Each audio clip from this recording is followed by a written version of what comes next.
Assalamualaikum warahmatullahi wabarakatuh. Alhamdulillah wassalatu wassalamu ala Rasulillah wa ala alihi wa sahbihi wa man wala. La haula wa la quwata illa billah. Amma ba'd. Ayyuhal mustami'un wal musyahidun rahimakumullah.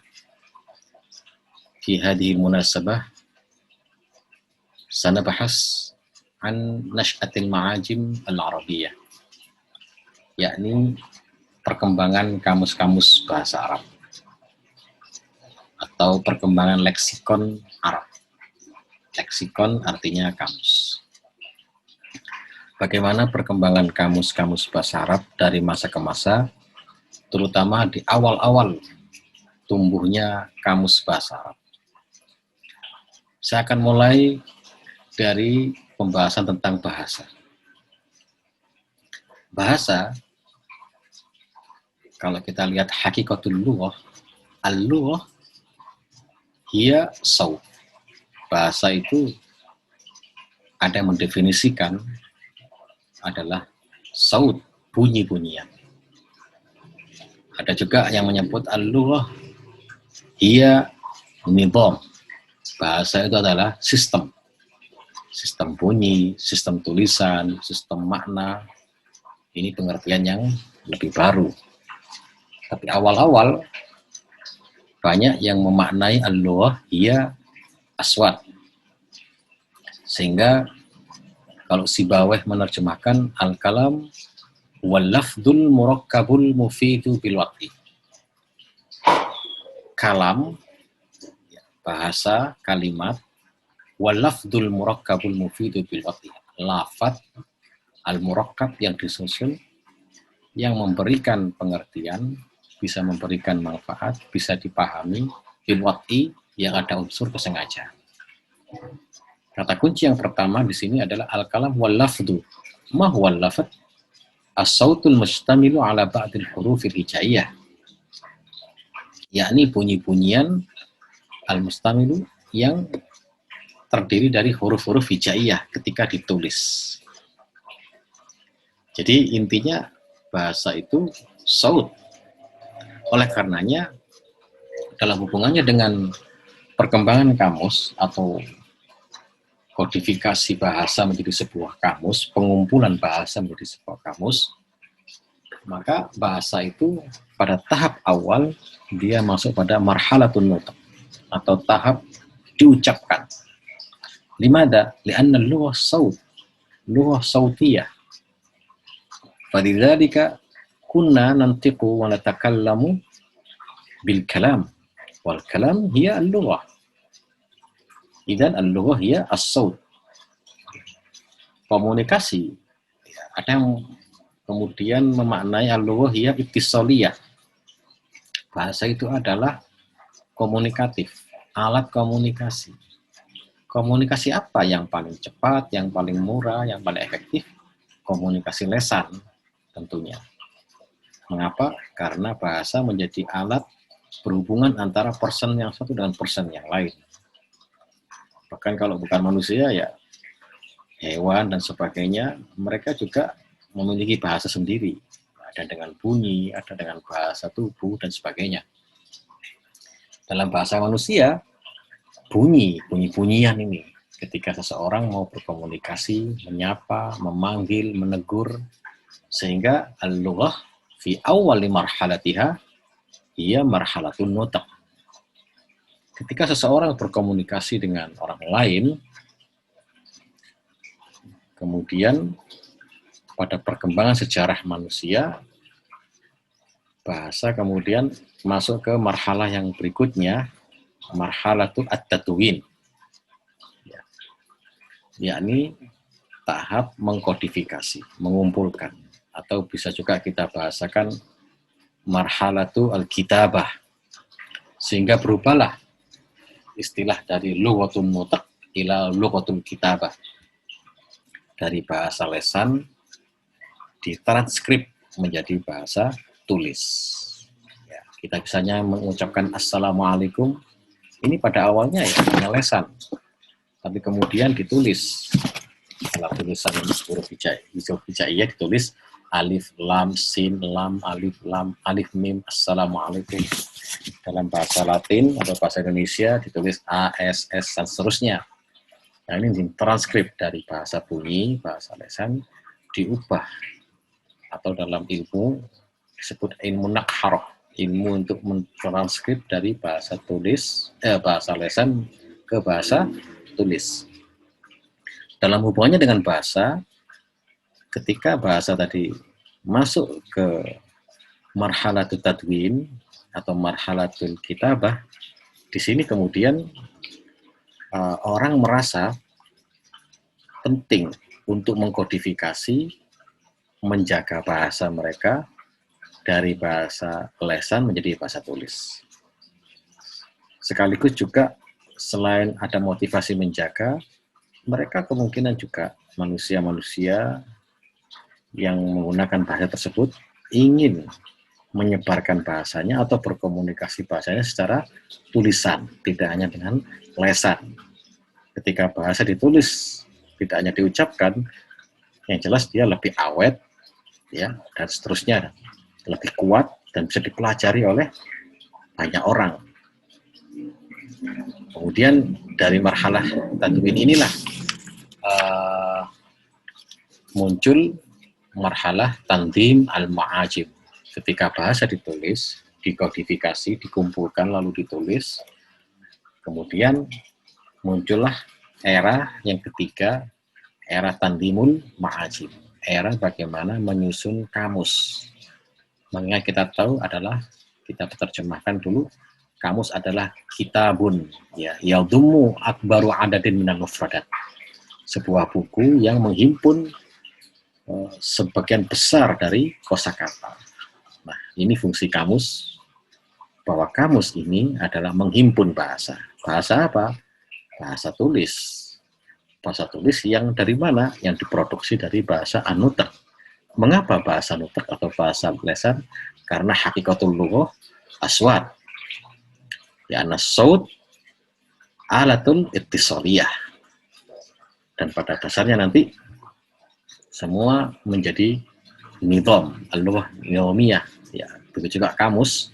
Kamus ini nanti pada akhirnya juga akan muncul sistem kamus. Ya, ada banyak sistem nanti dalam penyusunan kamus, sehingga bahasa tulis menjadi lebih jelas, lebih bermakna, lebih mudah dipahami dan disebarkan. Oke, ini kerangka dasar perjalanan bagaimana pentingnya sebuah kamus. Bahwa kamus ini tidak hanya yadumu akbaru adadin minal kalimat, tetapi juga kamus ini juga menjaga peradaban bahasa manusia. Oke. Selanjutnya, dari aspek historis, kita tahu ya beberapa tulisan seperti Ahmad Mukhtar dan beberapa kitab yang lain seperti Imam Badi Yaqub dan lain-lain, mereka menulis bahwa lam ya'riful Arab at-ta'lif al-mu'jamiyah qabla al-'asr al-Abbasi. Sebelum era Abbasiyah, ya tahun 2 Hijriah, abad ke-2 Hijriah, itu orang Arab belum mengenal at-ta'lif, ya, ini kata kuncinya ya, at-ta'lif al-mu'jami, belum mengenal atau belum berpikiran untuk at-ta'lif, mengarang mu'jam, mengarang kamus yang salah satu fungsinya adalah mengkodifikasi bahasa secara tulis. Ini belum ada pikiran untuk at-ta'lif al-mu'jami. Mengapa at-ta'lif al-mu'jami, semangat untuk at-ta'lif al-mu'jam, menulis mu'jam, sebelum era Abbasi ini belum ada, ya, sehingga bangsa Arab dalam hal penulisan kamus, penyusunan bahasa, mengkodifikasi bahasa, bisa dikatakan terlambat, ya, atau kalah dengan bangsa-bangsa yang lain. Ada beberapa penyebab. Penyebab yang pertama, intisyarul ummiyah bainal Arab, yakni menyebarnya ummiyah, buta huruf di antara orang Arab. Ya, al-ummi la ya'riful kitabah wal qiraah. Li'anna al-'arif bil qiraah wal kitabah qalil. Karena orang yang mengerti baca tulis itu sedikit sekali. Ya, kita tahu Nabi besar Muhammad SAW, beliau salah satu ya min mujizatihi al-ummi. Itu memang salah satu khususnya. Tapi selain beliau, banyak para sahabat yang ummi sebenarnya. Sehingga kita tahu dalam sejarah ketika terjadi perang Badar dan umat Islam mengalami kemenangan, itu sebagai tebusan untuk kebebasan tawanan itu, ya mereka harus mengajar para sahabat yang tidak bisa membaca dan menulis. Ini pentingnya literasi ya, pentingnya saat itu Rasulullah memerangi al-ummiyah. Dimana? Li'anna al-arif bil qira'ah wal kitabah qalil. Ketika jumlah yang bisa baca tulis itu sedikit, otomatis peradaban sebuah bangsa untuk mengkodifikasi bahasa dan peradaban mereka, menjaga peradaban mereka, semakin minim kemampuannya. Oleh karenanya, lam ya'rif al-Arab at-ta'lif mu'jami qoblal asril Abbasi, sedikit sekali. Selanjutnya, penyebab yang kedua, bangsa Arab sebelum asril Abbasi ini tidak banyak mengenal ta'liful mu'jam, karena tabiatul hayatil yaumiyah taqumu 'alal ghazwi wal intiqal. Karena kehidupan sehari-hari orang Arab ini berperang dan nomaden. Ya. Karakter mereka memang seperti itu, berpindah-pindah dari satu tempat ke tempat yang lain dan juga berperang. Nah, ini akibatnya mereka tidak banyak ya, yang tidak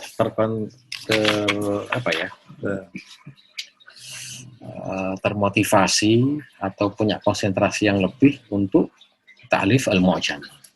Jadi tradisi nomadisme dan perang ini yang membuat masyarakat gurun Arab ini kecil berpikiran untuk ta'lif al-mu'jam.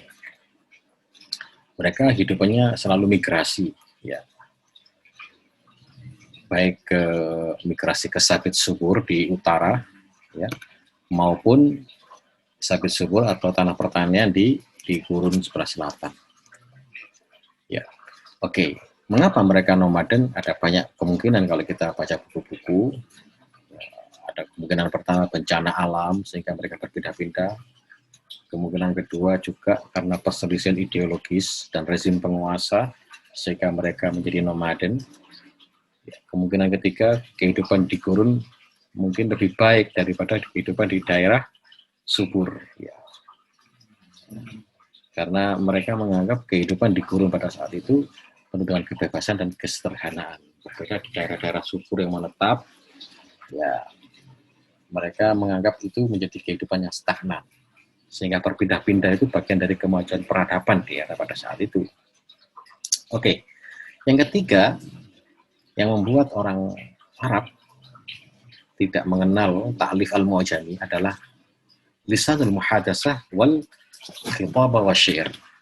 Mereka lebih senang dengan bahasa lesan, baik untuk berdialog, bermuhadasah, atau khitabah, atau syair. Ya.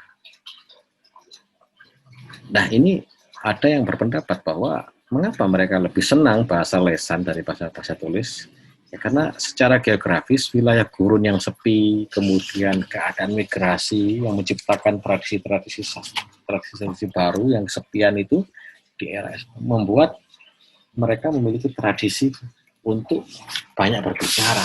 Ya, dalam keadaan yang sepi, tradisi sastra di kalangan mereka semakin tinggi imajinasinya.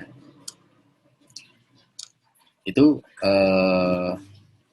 kondisi-kondisi alam seperti itu mendorong orang Arab menjadi punya imajinasi yang tinggi, melafalkan kata dan perenungan yang dalam di kehidupan gurun ini, menjadikan mereka menikmati bahasa lesan. Tapi salah satu negatifnya mereka melupakan at-ta'lif al-mu'jami. Inilah tiga penyebab: al-ummiyah, wa tabiatul haya, alal ghazw wal intiqal, wasani lughatul lisan. Oke, next. Sampai-sampai sahabat Ibnu Abbas, beliau mengatakan asyi'ru diwanul Arab. Syair itu adalah diwan atau kumpulan atau antologi dari bagi bangsa Arab, ya. Fa idza khafiya 'alaina al-harfu min al-Qur'an alladhi anzalahu Allah raja'na ila asy-syi'r. Ya, fi riwayatin alladhi anzalahu Allah bi lughatil Arab raja'na ila diwaniha faltamasna ma'rifatu dzalika minhu. Ya. Ini bisa kita lihat di dalam kitab Muqaddimatu As-Sihah karangan Ahmad Abdul Ghaffar Tar. Sahabat Ibnu Abbas mengatakan bahwa syair ini adalah diwan, kumpulan bahasa sastra bagi orang Arab. Kalau kita tidak paham, masih remang-remang tentang makna Quran yang diturunkan Allah, kita merujuk kepada syair. Ini bukti bahwa syair pada saat itu seakan-akan menjadi kamus sebagai syahid, istishhad ketika mencari maknanya itu dalam syair. Karena dianggap syair ini adalah masih makna yang sangat murni yang dipakai oleh orang-orang Arab dalam menerjemahkan kata. Ya. Oke. Beliau juga pernah mengatakan, "Idza sa'altumuni an gharibil Qur'an faltamisu fi syair." Kalau kalian bertanya tentang bahasa Quran yang masih asing, maka cobalah pelajari, carilah di syair-syair Arab. Dikutip oleh Al-Qurtubi juz 1 halaman 24. Yang ini juga bisa kita lihat di At-Tabari, ya, selain kitab Al-Sihah. Nah, di sana ini membuktikan bahwa lisanul Arab, lesannya orang Arab khususnya syair, saat itu menjadi kamus, ya, kamus bagi orang Arab dalam memahami kata. Baik. Nah, lalu kapan dan bagaimana muncul fikrah mu'jamiyah, ide-ide untuk menulis kamus, menyusun kamus dalam bentuk buku, mengkodifikasi bahasa dalam bentuk kamus. Kalau pikiran fikrah mu'jamiyah, bukan taklif, ya, bukan pengarang, tapi ide mu'jam, sebenarnya qad bada'at mundu an yabda'u bi syarhil Qur'an. Sudah muncul sejak mereka mulai mensyarah Al-Quran, menjelaskan Quran. Jadi sejak era nuzulul Quran, turunnya Quran, di era sahabat juga di era tabi'in, ini pikiran-pikiran mu'jamiyah, dalam arti pikiran-pikiran mencari makna-makna kata, sehingga muncul nanti ilmu-ilmu tafsir, itu sudah diawali dengan adanya Al-Quran. Atau dengan kata lain, Quranlah yang menjadi pendorong besar bagi bangsa Arab untuk menyusun sebuah kamus.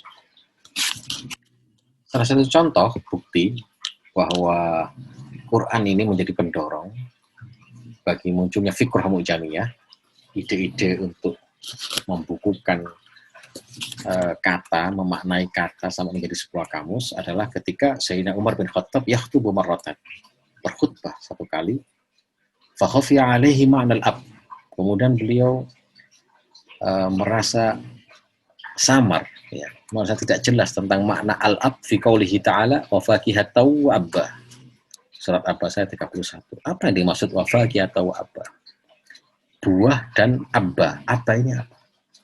Abba ini maknanya banyak. Bisa berarti rindu, bisa berarti rumput. Ketika beliau bertanya kepada Ibnu Abbas dan juga bertanya kepada orang-orang Arab saat itu, bahwa yang dimaksud abba ini bukan sekedar rumput, tetapi mata puluhul ba'i minal usyub, yakni apa yang dimakan oleh binatang-binatang buas dari rumput-rumput kering. Tidak semua rumput, ya, dari rumput khusus yang ada di padang pasir, itulah abba. Nah, jadi Al-Quran ini datang dengan membawa genre yang baru, dengan membawa kosakata baru. Ada juga dengan membawa kosakata lama dan pemaknaan baru. Ini yang mendorong orang-orang Arab, meskipun Al-Quran ini diturunkan dengan bahasa Arab, tapi banyak bagi mereka yang khafiyah makna Al-Quran, tidak jelas. Sehingga mereka perlu tafsir, perlu pemahaman, perlu diskusi, perlu pencarian kata, sehingga ini yang mendorong fikrah mu'jamiyah indal Arab. Tidak hanya Sayyidina Umar Ibn Khattab yang terkenal dengan Abu Qoriyah, ya, kecerdasannya. Bahkan kalau kita lihat Ibnu Abbas, ya, yang sudah dikenal sebagai ahli tafsir, ya, oleh Nabi, bahkan didoakan beliau menjadi ahli tafsir, dan memang benar-benar menjadi ahli tafsir. Beliau sendiri juga istasfar Ibnu Abbas an makna fatir. Sebagai mufassir juga bertanya-tanya tentang tafsir dari firman Allah Subhanahu wa taala, kata fatir fi qoulihi ta'ala alhamdulillahi fatiris samawati wal ardh. Apa yang disebut fatir ini? Karena fatir ini maknanya banyak. Bisa berarti fatir dari kata-kata fitrah, ya. Banyak sekali maknanya. Tapi yang dimaksud di sini fatir ini ada juga fatir di mana tola, terbit, ya. Tapi ternyata fatir ini setelah diteliti, suatu saat untuk mencari kata fatir ini, sahabat Ibnu Abbas sampai ke gurun Sahara, ke desa-desa, untuk hanya mencari satu makna ini. Lalu suatu saat beliau melihat ada dua orang Badui di desa sedang bertengkar, ya, tentang sumur. Mereka berebut sumur. Ya. Lalu seorang Badui tadi mengatakan, ini fatortuhu. Aku yang ini fatortuhu awala marrati. Aku yang fatortuhu pada awal kali. Lalu Sayyidina Ibnu Abbas bertanya, mada taksud bi fator? Benar. Fator tuh hai ja'altuhu, halaktuhu. Aku yang membikinnya. Oh. Jadi di sini lucu sekali ini, ya. Jadi sahabat Ibnu Abbas mencari makna ketika orang bertengkar, ya, diberi data di sana, ya, pencarian data di lapangan, pas ketemu orang bertengkar dan mengucapkan kata fator. Ya, fator tuh hai halaktuhu. Beliau menulis dalam tafsirnya Fatiris samawati ay khaliqis samawati wal ardh. Jadi sekali lagi Al-Quran menjadi pemicu bagi bangsa Arab atau umat Islam secara khusus untuk menggali maknanya yang lebih dalam. Sebab Al-Quran ini laksana lautan, sangat luas sekali maknanya. Bahkan hingga hari ini masih banyak kata-kata Al-Quran yang masih khafiyah alal muslimin, ya. Karena muncul makna baru, pemahaman baru sebagai sumber inspirasi Al-Quran, ya, sumber ilmu pengetahuan, sumber hikmah. Ini yang mendorong al-faqrah mu'jamiyah indal Arab. Berikutnya, al-ma'ajim al-qadimah qabla al-ma'ajim al-arabiyah. Kalau kita lihat dari aspek sejarah, bahwa bangsa Arab ini memang kalah jauh, ya, dengan kamus-kamus terdahulu sebelum bangsa Arab. Bangsa-bangsa lain sudah bikin, tapi bangsa Arab terlambat. Contohnya kaum Asyuriyun, ya, orang-orang Cina, suku-suku Cina dan sebagainya. Mereka sudah bikin kamus jauh-jauh hari, kamus ini, ya, bukan hanya sekedar kosakata, ya, kumpulan kosakata glosarium, tapi kamus, ya. Tahun 150 qabla Masehi, sebelum Masehi. Kamus yang pertama Hushin As-Sini, ya, dikarang oleh Shuwan. Nah, ini kamus Cina, Shuwan, sebuah kamus terkenal disusun oleh Hushin pada tahun 150 qabla Masehi. Ada lagi kamus Kuyewang dikarang oleh Yupin, ya. Ini kalau kita lihat kamus seperti inilah kalanya. Nah, mungkin bisa cari nanti di internet seperti apa kamus Assyrian Dictionary, ya, tapi ini sudah banyak diterjemahkan, ya. Oke. Selain bangsa Cina, kamus-kamus Cina, ya, bangsa Yunani juga membuat kamus di era Yunani, ya. Seperti ini, Julius Paulus. Ini sebuah kamus tematik yang muncul pada masa Kumidus, ya. Lalu Heladius ini juga kamus-kamus kuno, ya, atau nama lengkapnya Heladius of Alex. Ada juga kamus Amunisif of Alex, sebuah kamus yang kata-kata yang disepakati dan dipertentangkan di kalangan bangsa Yunani. Ada lagi kamus Orion and Thebes, ya, sebuah kamus derivatif dan dialek yang dihimpun oleh Helios of Alex, ya. Kalau kita lihat di sini Kamus Silvis Paulus, kurang lebih seperti ini ya, bisa dicari nanti di internet. Ya, cuman bacanya juga kerepotan. Kemudian kamus-kamus kuno ya, ini juga banyak sekali. Kemudian selain bangsa-bangsa Yunani modern, Yunani kuno, bangsa Arab juga kalah ternyata dengan orang-orang India. Ya. Ini orang-orang India sudah bikin kamus. Ya. Ini bacanya bukan Ninghantu ya, tapi bacanya Niruktas. Ya, bacanya. Ini kumpulan ya sebenarnya lembaran-lembaran suci, atau dalam bahasa kita sebut suhuf ya. Ini lembaran-lembaran ini sebagai penjelas bagi kata-kata suci dalam ritual mereka. Jadi ritual mereka, ya, pujian-pujian mereka ditulis maknanya yang penting-penting, sampai jadi sebuah kamus untuk kata-kata suci yang mereka sebut dengan Niruktas ya. Atau istilah kita itu An-Nusus Al-Muqaddasah ya, Vedic text ya, kata-kata suci. Ada lagi Kosas ya. Kosas ini juga istilahnya adalah kalimat kutubul kalimat, wordbook ya, kata-kata yang sulit, tapi bukan kata-kata istilah-istilah suci saja, tapi semua kata-kata sulit. Ini mirip dengan kamu juga. Kemudian di India kuno, sebelum dua-duanya ini sudah muncul juga kamus Mu'jam Mutarodifat ya. Sebelum 6 ya, tahun abad ke-6 sebelum Masehi ya. Ini sudah muncul kamus Amarokasa, ini 3 jilid ya.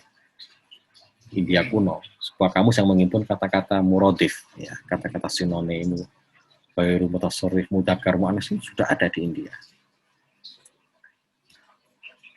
Oke. Ini bentuknya mungkin bisa dicari sendiri. Jadi melihat perkembangan kamus-kamus di bangsa-bangsa lain yang sudah ada, ini adalah satu bukti bahwa bangsa Arab sangat tertinggal dalam at-ta'liful mu'jam ya. Dan fikroh mu'jamiyah baru muncul ketika era Islam gitu. Apa yang mendorong ta'liful mu'jami, orang Arab penulis kamus, menyusun kamus? Ini perlu kita lihat. Yang pertama adalah hajatul Arab ila tafsiril Quran. Sudah pasti. Kebutuhan orang Arab, khususnya muslimin, tidak hanya muslimin ya, di luar muslim pun mereka butuh untuk menafsiri Quran, memahami Quran. Ini yang mendorong pada akhirnya ta'liful mu'jam indal Arab. Yang kedua, ragbatul Arab ila fi harasati kitabihim min al-khata' fi nutqi wal fahmi. Jadi orang Arab terdorong mereka itu untuk menjaga eksistensi bahasa mereka ya, dengan cara menjaga kitab mereka supaya tidak salah ya, menjauhi lahan, menjauhi khata', baik salah ucap maupun salah paham.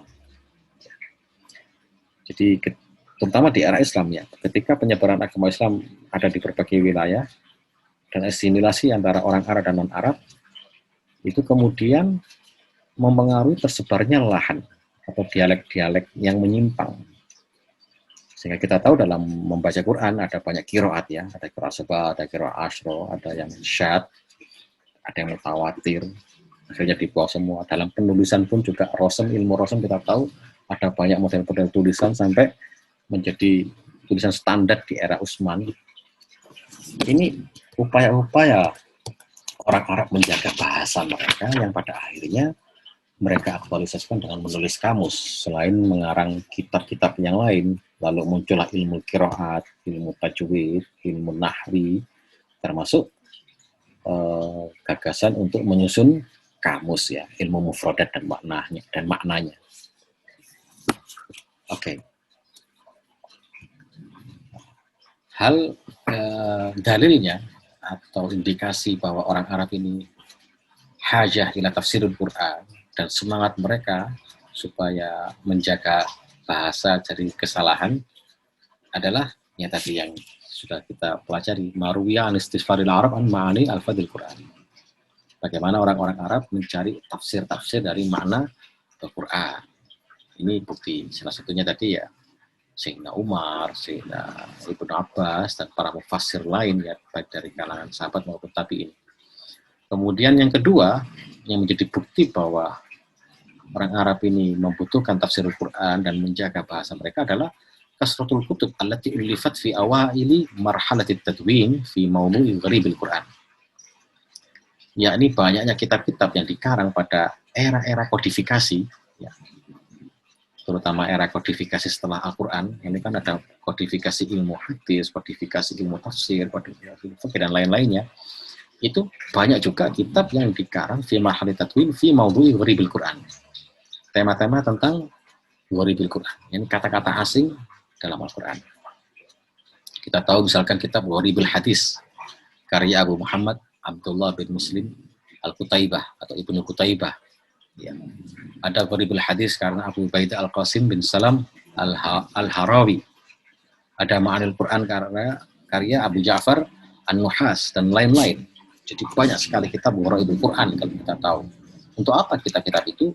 Ya itu adalah kamus Al-Quran untuk memahami makhufiyah Al-Quran, ya, makna Al-Quran yang belum dipahami.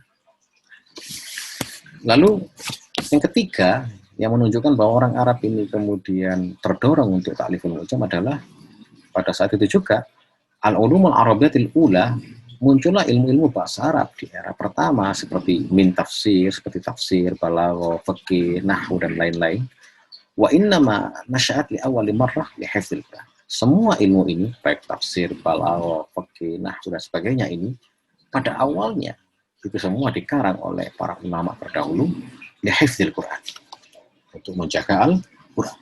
Jadi hifdzul Quran pada saat itu ya bukan menghafal seperti kita hafid, hufat, ini tidak sekedar itu ya, tapi menulis tafsirnya itu juga hifdzul Quran, menulis balaghahnya, menulis fikihnya, menyusun ilmu nahwunya, itu ya semuanya bagian dari hafidul Quran, ya, hifdzul Quran. Jadi munculnya ilmu-ilmu metodologis di awal-awal Islam ini, ya berbagai macam disiplin ilmu, terutama di era Bani Abbasiyah inilah yang mendorong orang Arab semakin kuat untuk menyusun kamus dengan berbagai macam sistematika. Mungkin pada pertemuan yang akan datang kita akan jelaskan, pada pertemuan yang akan datang insya Allah ya, kita akan jelaskan bagaimana orang Arab meskipun mereka terlambat dalam menyusun kamus, tapi pada akhirnya sistem kamus yang didirikan atau yang dibentuk oleh orang Arab dari sejarahnya itu lebih kaya ternyata dari sistematika perkamusan yang dimiliki oleh kamus-kamus yang lain. Berevolusi, ya, dinamis sekali, nah, kita bisa lihat. Baik, selanjutnya, ketika mereka mau menyusun kamus, kira-kira harus membuat sebuah kriteria standar, ya tidak asal susun. Lalu para ulama lughah, mujamiyin terutama, para leksikolog, ahli bahasa, linguistik, mereka membuat satu pedoman, satu asas ya, asasul ba'is ila jam'il lughah. Ya, bagaimana mengumpulkan bahasa. Ini harus dibuat standar. Yang pertama, standar dari aspek waktu. Ya. Dibatasilah khusurat tadwin fi adabil jahiliyah hatta muntasafil qarni tsani al-hijri. Pada masa kodifikasi dari aspek waktu dibatasi pada sastra jahiliyah sampai pertengahan abad kedua Hijriah. Jadi sebelum era jahiliyah tidak dipakai ya. Jadi di era jahiliyah sastra jahili sampai abad 2. Pertengahan abad 2. Akhir abad kedua sampai abad ketiga itu sudah nggak dipakai. Ya. Maksudnya nggak dipakai ini kata-kata mereka, kata-kata bahasa Arab memaknai kata ini, carilah makna kata itu berdasarkan dalil sastra jahiliyah sampai abad kedua Hijriah. Tapi kalau sudah lebih dari abad kedua Hijriah ini sudah muncul kata-kata baru di dalam bahasa Arab. Ya, entah itu kata-kata dakhil, kata-kata serapan, jadi tidak murni bahasa Arab. Ini pada saat itu ya. Jadi menyusun kamus seperti kita lah. Kita orang Jawa misalkan mau menyusun kamus bahasa Jawa, kalau dicari sekarang ya nggak Jawa asli. Kita harus cari era kapan kamus Jawa ini yang kalau kita ambil ya. Lalu daerah mana ya, yang menjadi representasi bahasa Jawa yang fushah, kan seperti itu. Ini dari aspek waktu juga gitu. Apa era Majapahit atau era Sriwijaya atau era modern sekarang. Ya, ini kan harus ditentukan. Nah, orang Arab pada saat itu menentukan bahwa dari aspek waktu pemanaan sebuah bahasa Arab ya kita batasi, harus dibatasi. Adapun jahiliyah hatta muntasofil qarni ats-tsani al-hijri. Dan aspek tempat, ketika mereka mencari data tentang makna kata, mereka para linguis Arab membatasi diri pada tempat-tempat tertentu. Yang pertama adalah al-mudawwan fil badwi dunal hadari wasukani atrofil jazirah. Bahwa kata yang dihimpun, pencarian datanya itu fil badwi, di desa-desa. Bukan di kota-kota. Orang kota itu banyak pendatang. Ya, dan bahasanya tidak murni. Dan juga bukan atrofil jazirah, penduduk di pinggir pantai ya, pinggir pulau, pinggir pantai. Sebab orang pantai mereka juga sering nomaden, sering berlayar. Ada banyak orang baru datang sehingga bahasanya juga baru. Jadi dianggap bahasa Arab mereka ini tidak murni. Yang murni adalah di desa. Maka pencarian maknanya mereka para mufasir klasik ya, mufasir kuno, mereka sampai ke mewajibkan diri ke desa yang murni.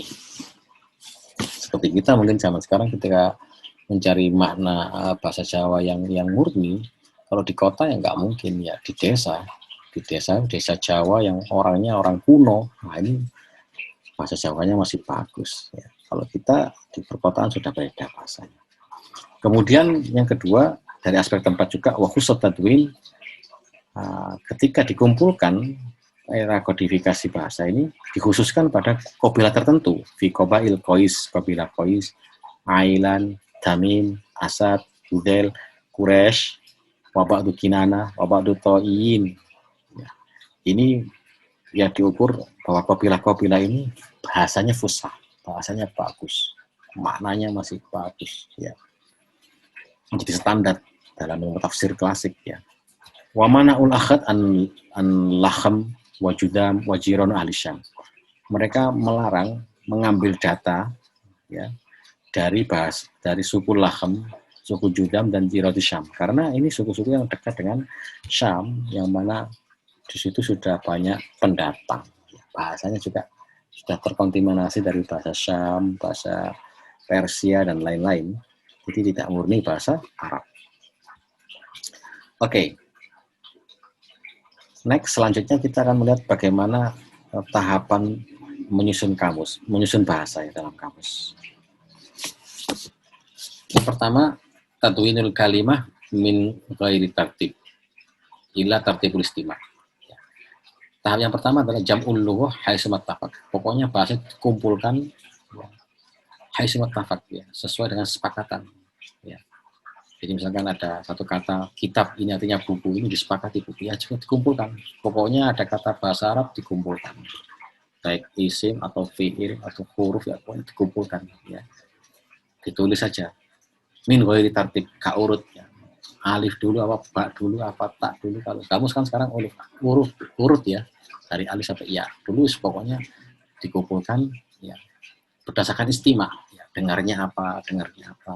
Quran. Tapi perdomannya Quran ini maksudnya apa? Kalau sudah paham maksudnya ya mereka tidak mufasir paham. Tapi kalau tidak paham mereka mencari datanya ke desa-desa kayak yang tadi itu, ke suku-suku tertentu ya. Ini era pertama dulu ya, awal-awal kali. Seperti kita kalau mau susun kamus ya kita tulis aja, kita kumpulkan aja. Nanti nulisnya sistematikanya belakangan. Kemudian era kedua adalah jam'ul kalimat al-muta'alliqah bi mawdu'in wahid fi mawdu'in wahid wa sumiyatil kitab kutub bi kutubil mawdu'at. Era di mana mengumpulkan kalimat-kalimat yang terkait dengan satu tema. Kalimat-kalimat yang terkait dalam satu tema ini dikumpulkan fi mawdu'in wahid, dalam satu tema juga. Kitab-kitab ini sudah mulai muncul kitab ini. Kalau tadi kan masih kumpulan mufradat gitu ya. Wasumiyatil kutub bi kutubil mawdu'at. Kitab-kitab ini kemudian disebut dengan kitab-kitab tematik. Bisa kita kenal ini misalkan karangan Abi Zaid, ya. Beliau menyusun Kitabul Matar, kitab tentang hujan. Ini jadi tentang hujan saja dikumpulkan oleh Abi Zaid. Ada Kitabul Laban, ya. Kitab tentang susu. Jadi ada banyak kata tentang al-laban, ya, al-halib, dan seterusnya, ya. Kemudian Kitabun Nakhl wal Karam, Kitabul Khail, tentang kuda, Kitabul Asma'il Wuhus, asma, dan banyak lagi, ya. Jadi ini kitab-kitab mulai muncul kitab-kitab tematik. Jadi misalkan kata ini al-mator, jangan dikira ini adalah kamus hujan, ya, kamus tentang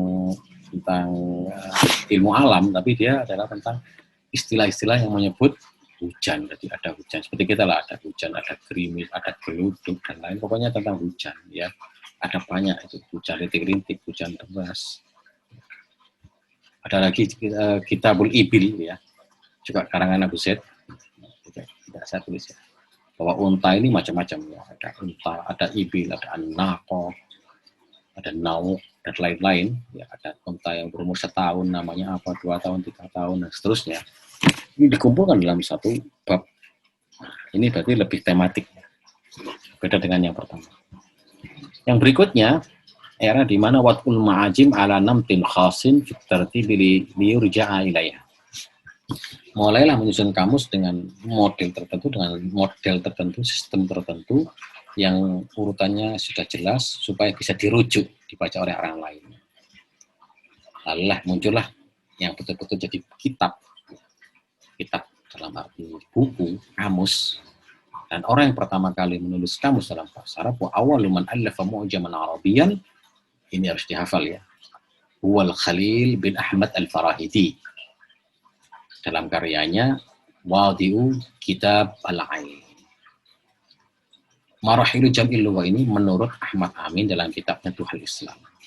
Ahmad Amin menulis bahwa ada 3 marhalah. Yang pertama Jam'ul Lugha Haitsu Mattafaq, yang kedua munculnya kitab-kitab mawdu'at, baru ketiga munculnya mu'jam. Kalau kita lihat apa yang ditulis Ahmad Amin ini dalam Tuhal Islam, ini terjadi kontradiksi sebenarnya. Ya. Kontradiksinya begini. Mengapa kitabnya Khalil bin Ahmad, yang mana beliau lahir tahun 100 sampai 170, ya, Hijriah, atau 780 sampai 768 Masehi, ini kok dimasuk di tahap ketiga?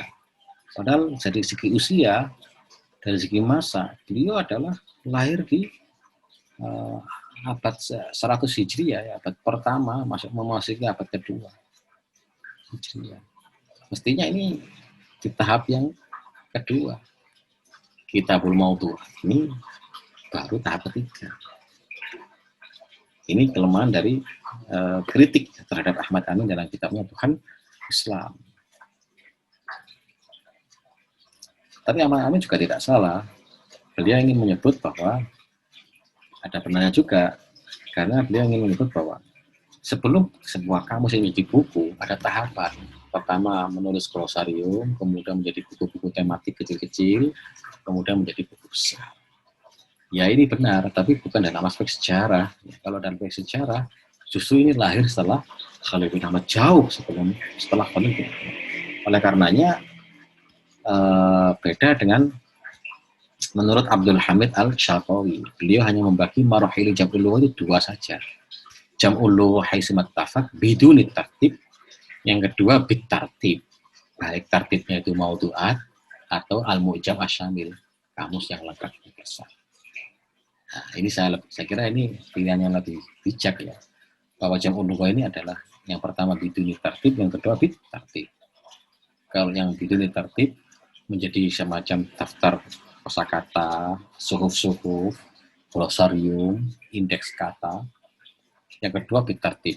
Baik tartibnya itu menjadi kamus besar yang sistemik seperti yang ditulis oleh Khalil bin Ahmad Al-Farahidi, maupun kamus-kamus yang kecil yang sifatnya tematik, ya seperti ditulis oleh Abu Zaid Al-Asma'i, ya, dan lain-lain ya.